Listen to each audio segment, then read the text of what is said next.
Am I bypassing my pain in the hope of some lofty awakening?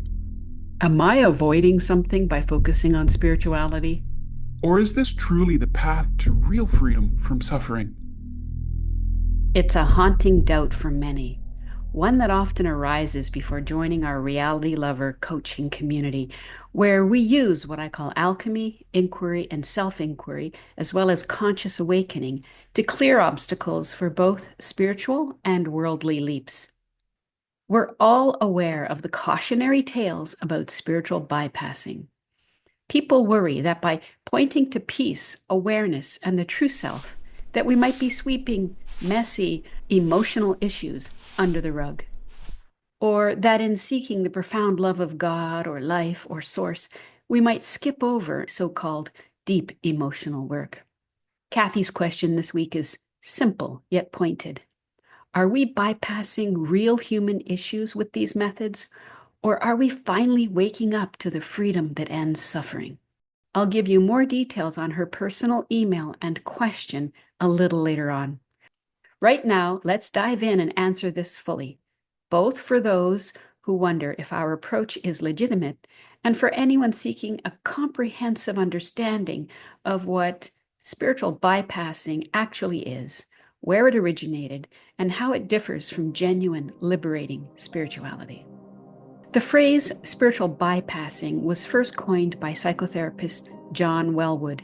He used it to describe instances where people use spiritual concepts or practice to avoid dealing with difficult emotional issues, painful experiences, or what he considered unresolved personal problems.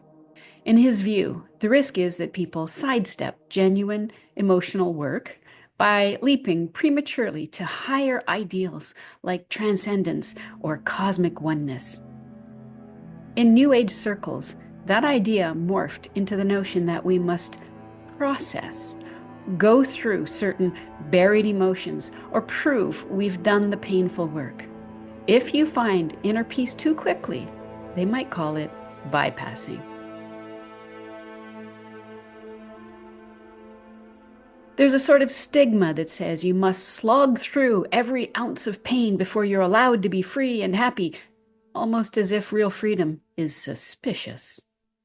Some believe you have to go through a certain series of emotions before you can get to peace. This is complete nonsense. This body was born able to switch states really quickly. We see it in children all the time. They switch from giggling to crying and back to giggling again on a dime. Nevertheless, people will say, "You're ignoring unresolved wounds." Aren't they saying you're skipping necessary suffering? Who's to say what's necessary? You will suffer as long as you take the action of suffering. Yes, suffering is an action of contraction. Why do we do it? Because we are unconscious and believe we must. But there is nothing in this moment that makes you suffer. Suffering is optional. Until you know that, you don't think it is. Does genuine spirituality say you must suffer? Here's the reality of emotions versus so-called hidden emotions. One common assumption is that there are basic human emotional experiences that you have to feel or go through in order to heal. This is often framed as old wounds or buried trauma that must be so-called processed or experienced repeatedly. But the word emotion itself comes from the Latin root meaning to move. Emotions are movements arising in your present awareness. If an emotion is here, you'll feel it. If it's not here, you don't feel it. That is their very nature. You can stir up and concoct an emotion by rummaging through the mind at any time. That is the nature of experience of the mind. How does that mean that you're processing it? Or are you just re-experiencing it, re-traumatizing yourself? So no actual emotion is ever so-called skipped. For an emotion to be, it must be moving. It must be present and actively moving through you. So there are no so-called hidden emotions that you must dig up from some intangible vault. What does exist are unconscious beliefs or unquestioned thinking, stored in memory, old mental stories that can trigger emotions in the moment. When the mind replays painful stories or illusions, it prompts new emotional movements here and now. That is what our approach addresses. We look directly at the mental illusions causing suffering, rather than scouring the past for a hidden backlog of pain. So the question is, why do we unconsciously experience the mind?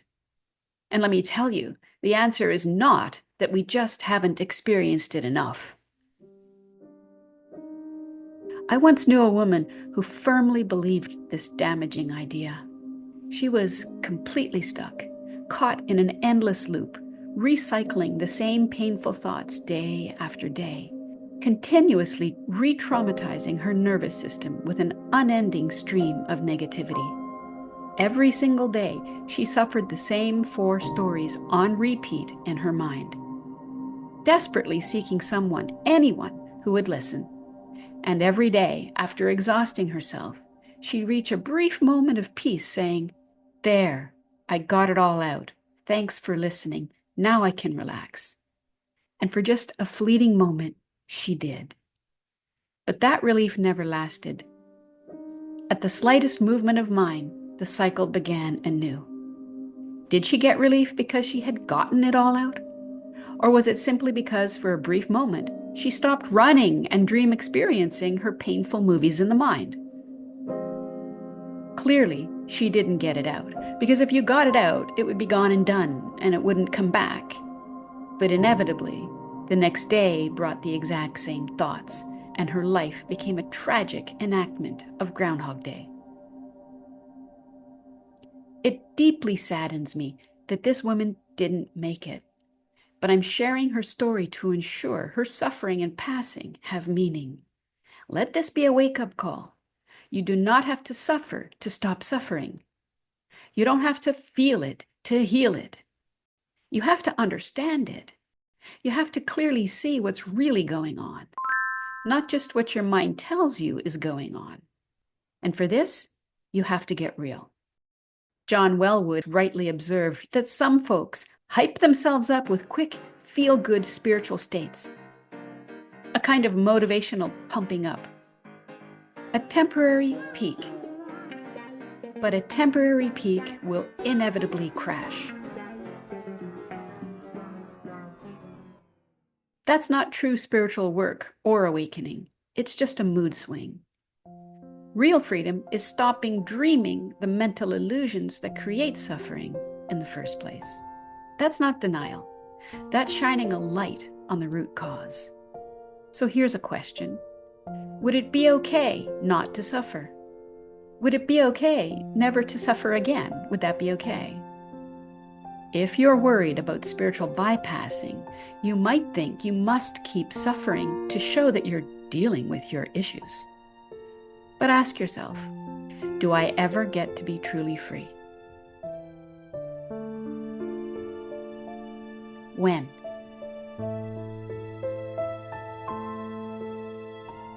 How do I know that I've gotten it all out?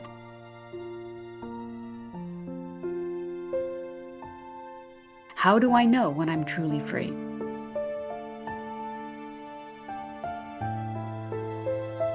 When do you want to be free?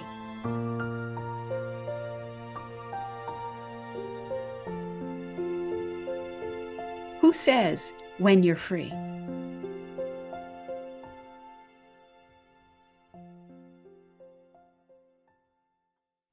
All right, let's talk about what people call spiritual bypassing versus meeting reality head on.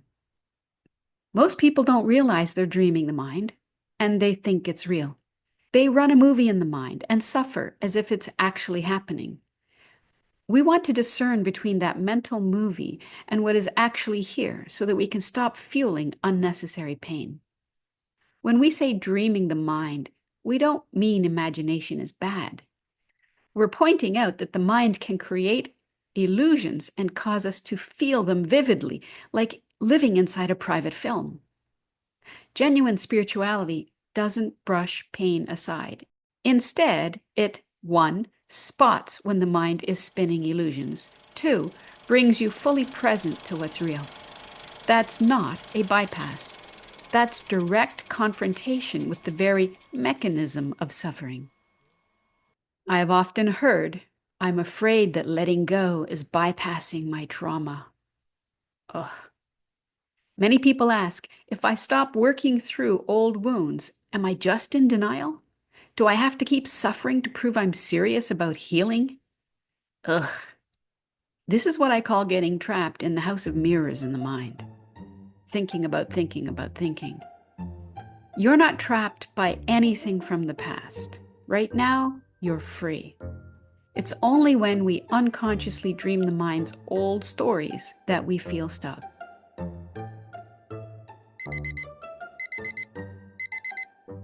Waking up from the dream is the opposite of denial. It's recognizing that the painful stories aren't actually happening here and now, except as stories, movies in the mind, optional suffering. Acknowledging that the mind is replaying old narratives does not lock you into them. Once you see them as mental replays rather than present reality, these patterns can be released far more easily than if you keep reliving them. To keep reliving them is to believe them. To believe them is to keep reliving them. This is a vicious cycle with only one way out. Then there's the spiritual ego that insists on suffering. Some mistakenly believe they must suffer to show they're doing real work, falling into a spiritual ego that glorifies pain or believes it's necessary for enlightenment. Ugh. We don't ignore or trivialize real human challenges, spiritual or otherwise. Actually, we pay extreme attention to what is truly present. We're not exiling emotions or ignoring real situations. We're simply discerning reality from mental movies. Recognizing that difference brings genuine, real, and lasting transformation. Presence is not denial. It's direct contact with what is, free from mind-spun illusions.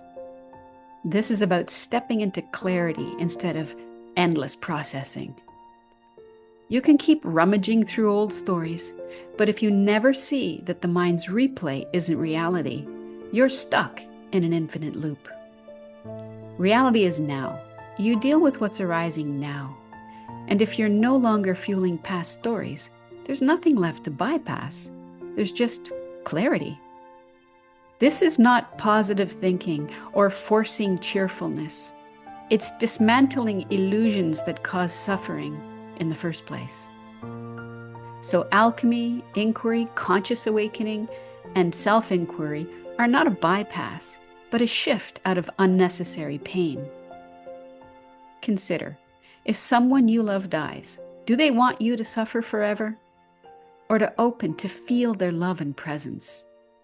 Letting go of mental illusions is not a bypass. It's looking suffering in the face. We don't ignore or suppress feelings, and we don't indulge in them. And we also see if they're being fueled by illusions. Once illusions are dissolved, real peace can surface. So looking at psychology, spirituality, and the mind, this work picks up where psychology leaves off. Psychology focuses on improving or healing the ego, i.e., building a better, healthier self-image. That can be helpful to a point, but an improved ego can always revert. It's still the mind's version of you, not the true you. It goes beyond mere self-improvement. It points to your actual identity as pure existence, consciousness, bliss that was never broken or wounded in the first place. Psychology and a lot of New Age self-help or New Age spirituality remains on the level of the mind. That's fine if you only want a better story about yourself. But if you want fundamental freedom from the entire pattern of suffering, you need to transcend the mental illusions entirely. True spirituality picks up where psychology leaves off because our essence, our being, our reality, our self is beyond the mind. We don't want to deny or get stuck in psychological issues. We want to see them clearly and then realize beyond. Embedded in this spiritual bypassing idea is the widespread belief that you have buried or repressed emotions from the past, and you must constantly dig them up to heal. But again, an emotion is a movement. If you're not feeling it right now, it isn't there.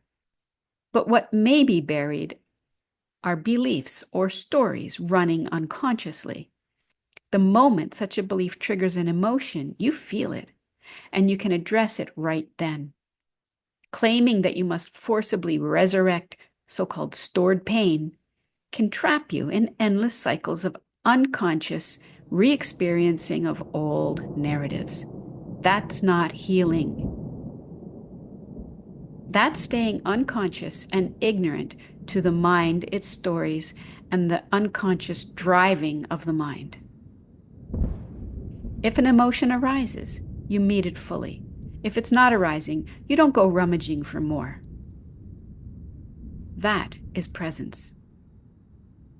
In every scenario, the problem is not that someone is practicing spirituality. It's unconsciously dreaming the mind and its stories, whether it's spiritual sounding stories or I'm so wounded I can never be free psychology stories. So, is this work spiritual bypassing, or is it the answer I've been looking for? Basically, is it freedom from suffering? The email I got the other day both cracked my heart with compassion and angered me. Let me tell you what they said. I know that there is much more that I need to learn about your methods. I have a sense how your work might very well bypass spiritual bypassing or supersede it. I'm so happy you understand the need to differentiate your teachings from the older models that still hold tight to the belief that you can't heal it till you feel it. I was indoctrinated to that belief and have been trying and failing to get in touch with my unresolved feelings of wanting to kill myself 50 years ago. Those feelings are still buried in my subconscious, and I'm aware of them at times, but they are so deep I can't access them, nor do I want to, and I thought I was stuck between a rock and a hard place. Oh, my heart cracks, first in compassion for what you've gone through, then with anger that you were given this false, painful, and damaging idea. And then in love and appreciation for your earnestness and sincerity. And my excitement grows because those are the ingredients needed to crack the shell of the false identity called ego and find final freedom. Clearly, the light is lit in you. And the next thing to do is fan the flames of truth, which burns off all the false. Okay, so far you've had a glimpse of your power of attention and experienced at least a momentary glimpse of inner peace simply by consciously directing your attention. And by accessing my free Inner Peace Now program, you've been just barely introduced to your other powers, but you don't know how far and wide and deep they penetrate into your life matters, into your very existence, and that of the world itself, and what you may call God, source, life, or self. I'm sorry that this thing called spiritual bypassing has kept us dreaming and actually bypassed reality. I hope that this episode begins to bridge the gap for you between where you are and where you want to be, because there is a true path and there are true tools that do not involve mere story in the mind. We need to begin waking up and realizing and recognizing and discerning the difference between the mental, emotional, conceptual stories and the reality. It will set you free. We don't need to suffer, but we will suffer. as long as we suffer. The real job is to find out what suffering is and its real and true cause. The broken woman I spoke about earlier suffered thoughts of not having enough money, not having a job, being in her 50s, not having valuable training. And the irony is, materially, I was far worse off than her. But mentally, I was far better off. I wasn't suffering. I was happy. You see, we don't suffer the reality. We suffer the mind. Suffering is feeling the stories in the mind, and that's how it's optional. Ever been to a pity party where people compare their problems? Oh, you think you have problems? Just listen to mine. You see, everyone suffers different stories or content in the mind. They don't know it's the mind they suffer, mistaking the mind for the reality. They think it's the reality they suffer. But it never is. It's always the mind. The stories themselves don't matter. The fundamental structure and root cause of suffering is the same, no matter what story we are mentally experiencing. This is the human condition. When you stop suffering the mind itself, you stop suffering from any and all stories. They naturally begin to fall away. Now, I realize this can be hard for the mind to accept, especially after enduring prolonged suffering and having absorbed strongly held beliefs from humanity's collective unconscious that we are unknowingly, yet willingly, trapped in. Nevertheless, it remains a reality, a fact, and a possibility for every single person. So, does psychology help? It can. Sometimes therapy can be life-saving, but it can also keep us locked in endless improvement, never seeing that the mind itself is optional. Does real spirituality ignore the human dimension? No. True spirituality embraces every dimension, sees illusions for what they are, and recognizes the timeless self. Nothing is left out. We can't separate psychology, spirituality, and worldly affairs. There is no real separation anywhere. Here, we address mental obstacles while always pointing to the deeper truth of who you are. Because if you stay only in psychology, you'll remain in mind stories indefinitely. True freedom is found beyond them. Pseudo-spiritual or conceptual approaches that fail to address the unconscious experience of the mind will never produce any better outcomes than pseudo-psychological theories or imaginary concepts. Both share the fundamental flaw of ignoring the underlying unconscious experiencing of the mind. Here's the kicker. You can't bypass, so don't worry about it. If something remains a problem, it will keep arising until it's dealt with. You don't have to go dream imagining more problems for yourself, like so-called spiritual bypassing, causing you to repeatedly and needlessly inflict mental emotional self-harm. As I say, the pain is trying to wake you up, not send you back asleep into more dream problems to suffer. So, no bypassing here, just genuine freedom. And for Kathy and anyone else asking, is this spiritual bypassing or is it freedom from suffering? The short answer? We're not bypassing anything real. We're bypassing illusions, the mental stories that keep you in pain long after reality has moved on. We do not bury legitimate present moment reality. We face whatever arises, but we do not perpetuate illusions of a haunted past or indefinite trauma that must be replayed forever. This approach, alchemy, inquiry, conscious awakening, and self-inquiry, teaches you to discern suffering from reality, to dismantle illusions at their root so you no longer give them power, to address issues in practical life from a place of clarity, not from fueling old narratives. That is not a bypass. That is genuine healing and liberation. As I once said in a webinar, if this is bypassing, then we're bypassing only imaginary suffering in the mind, which was never real to begin with. We're not burying or escaping legitimate present moment challenges. Instead, we look directly at how and why the mind creates suffering, and we stop fueling it. Yes, psychology has its place, but if you long for something final and deeper, true existential resolution and answers, you must look beyond the mind's content and story. And that's the level that psychology works with. Looking beyond the mind, that's genuine freedom. That's how we truly love God/life/self, by being wholeheartedly present, awake, and free, rather than stuck in dreaming illusions. And yes, the ultimate realization will free you from the suffering of the false, separate, mind-made self. But the suffering itself does not cause enlightenment.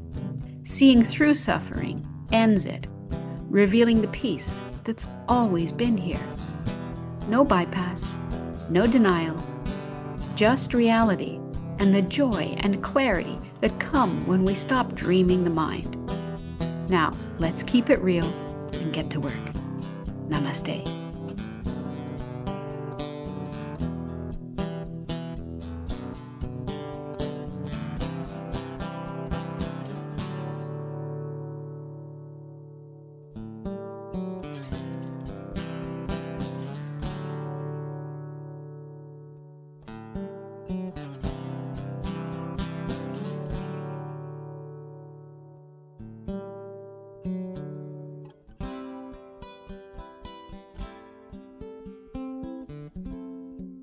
I am so sorry you experienced this needless gridlock. I hope what I've shared here begins to help, and that I get the honor to help correct and remove some of these unconsciously conditioned, misguided ideas that you've inherited that have kept you stuck until now.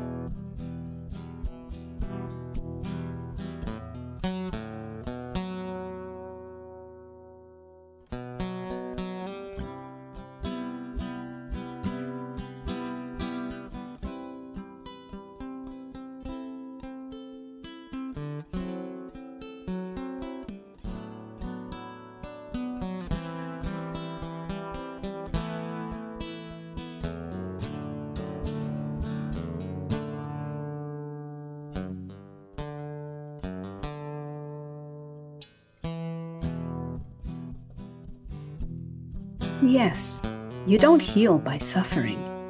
Freedom begins when the suffering stops, not before.